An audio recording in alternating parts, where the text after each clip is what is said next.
So the best time to come, as you can see, is during the winter in Hong Kong. Lovely waterfalls, water feature, and this unusual red fruit here.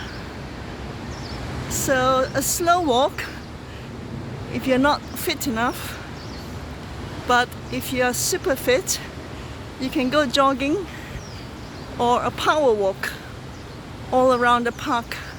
It's open all night, so you can do whatever exercise you want. You can see how lovely the pond is.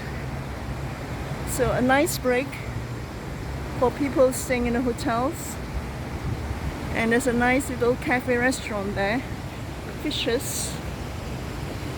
We love this pond, used to be here. Lived in Hong Kong for 7 years. And this is one of the best places on Hong Kong Island, very accessible. You just take the MTR or subway, and very well maintained. You get the birds,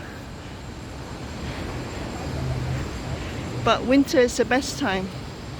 Yeah, this museum here.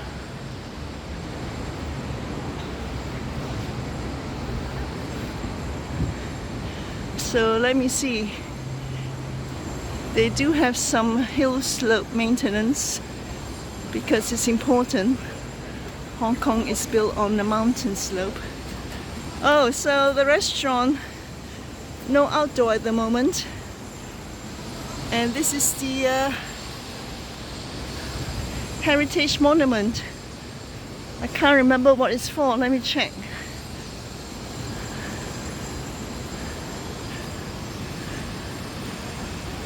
Hong Kong Park Joint Project.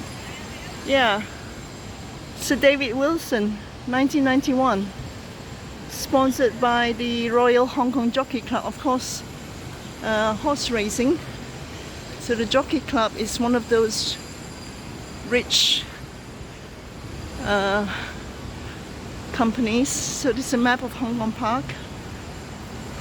See how big it is. And it leads all the way to the Botanical Gardens. You can even go to the Peak Tram. So we have walked all the way from the Central Station through to Hong Kong Bank's Chater Garden, Chater Square, and all the luxury designer labels, Princess Building, Landmark, through here with the Link Bridge, and we walked through the park office. Oh yeah, we're here at Clock Tower, and we're going on towards Pacific Place and Shangri-La.